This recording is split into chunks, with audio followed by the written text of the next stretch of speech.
कभी सोचा है सुबह अपनी इलेक्ट्रिक कार को बाहर धूप में खड़ा करें और शाम तक वो थोड़ी चार्ज हो जाए बिना किसी प्लग के? क्या ये मुमकिन है?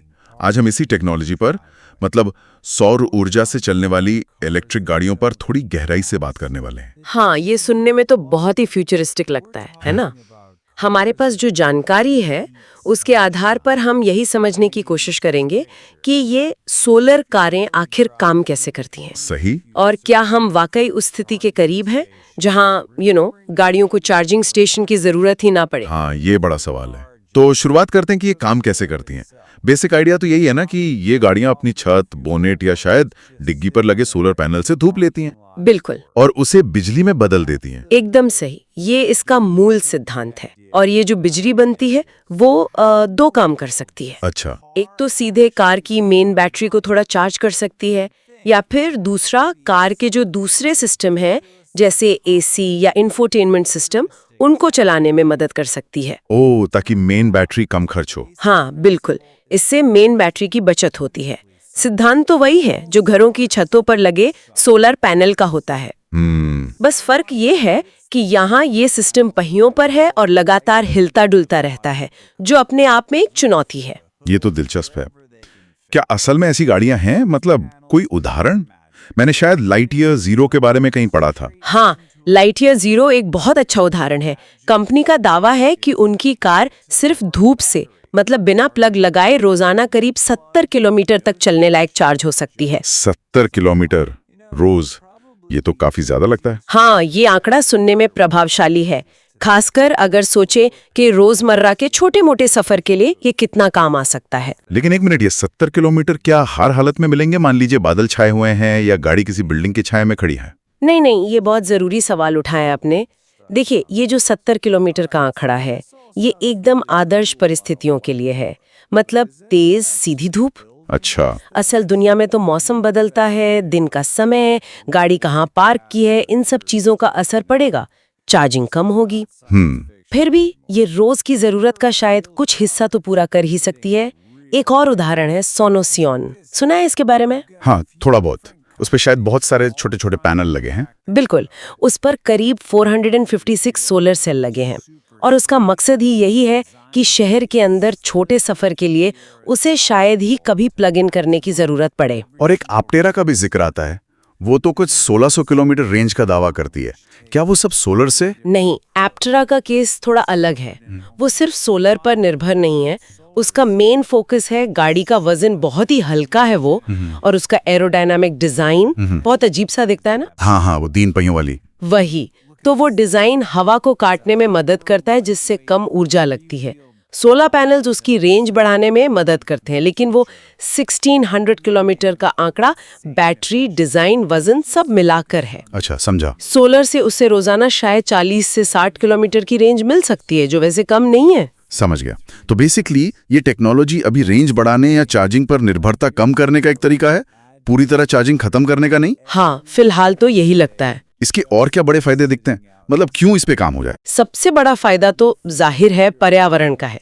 ये साफ ऊर्जा का इस्तेमाल करती है, सूरज की रोशनी जो मुफ्त है। बिल्कुल मुफ्त और रिन्यूएबल। दूसरा बड़ा फायदा है चार्जिंग स्टेशनों पर निर्भरता कम होना। सोचिए, अगर कार रोज खुद ही थोड़ी चार्ज हो जाए तो बार बार चार्जिंग पॉइंट ढूंढने की झंझट कम हो जाती है। ये तो है। और ये उन जगहों के लिए बहुत काम की चीज हो सकती है जहां चार्जिंग का इंफ्रास्ट्रक्चर अभी उतना अच्छा नहीं है या बिजली महंगी है। फायदे तो ठीक हैं, पर चुनौतियां भी तो होंगी इसमें। आपने कहा कार पर जगह सीमित होती है, क्या उतने से पैनल काफी बिजली बना पाते हैं? हाँ, यही सबसे बड़ी तकनीकी चुनौती है इस वक्त। कार की छत या बोनेट पर आप कितने पैनल लगा लेंगे? जगह लिमिटेड है। सही। तो उनसे बनने वाली बिजली भी लिमिटेड होती है।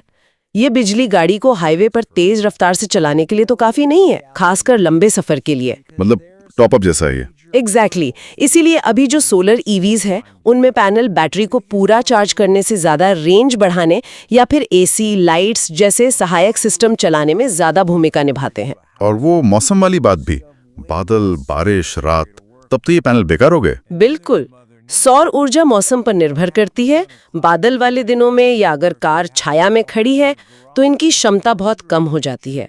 रात में तो खैर शून्य।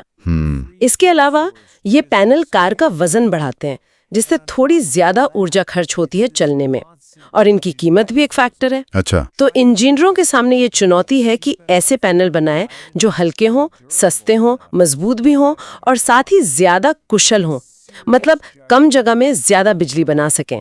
ये बैलेंस बनाना मुश्किल काम है। यहाँ कुछ इंटरेस्टिंग बातें भी पता चली, जैसे कि अगर कोई सोलर ईवी अच्छी तरह डिजाइन की गई हो तो छोटे सफर के लिए हफ्तों तक बिना प्लग इन किए चल सकती है। क्या सच है? हाँ, ये संभव है।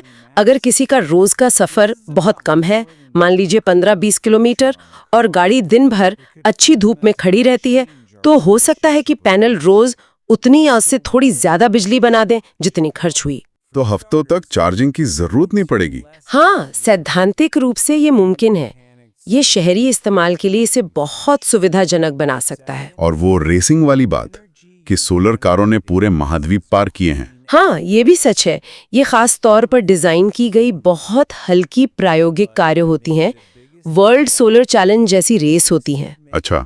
इन कारों ने हजारों किलोमीटर का सफर सिर्फ सौर ऊर्जा के दम पर तय किया है। ये दिखाता है कि इस टेक्नोलॉजी में पोटेंशियल तो बहुत है, भले ही वो अभी आम सड़कों वाली कारों के लिए पूरी तरह प्रैक्टिकल न हो। और कुछ लोग कैंपिंग के लिए अलग से फोल्डिंग सोलर पैनल भी इस्तेमाल करते हैं अपनी ईवीज के साथ। हाँ, ये भी चलन में आ रहा है। पोर्टेबल पैनल ले जाते हैं और जब गाड़ी खड़ी होती है तो उन्हें फैलाकर बैटरी को थोड़ा चार्ज कर लेते हैं। ऑफ ग्रिड रहने का एक तरीका। तो कुल मिलाकर अगर देखें, ये सोलर ईवीज एक तरह से वो सपना है जहां गाड़ियां खुद अपना ईंधन बनाएं और वो भी बिना प्रदूषण फैलाएं। लेकिन क्या ये सपना अभी हकीकत से बहुत दूर है? देखिए, बहुत दूर कहना शायद ठीक ना हो, लेकिन ये कहना कि ये गाड़ियां जल्द ही पारंपरिक चार्जिंग को पूरी तरह रिप्लेस कर देंगी, वो भी शायद जल्दबाजी होगी। हाँ। अभी ये तकनीक चार्जिंग को खत्म नहीं कर सकती, पर उसे कम करने में मदद जरूर कर सकती है।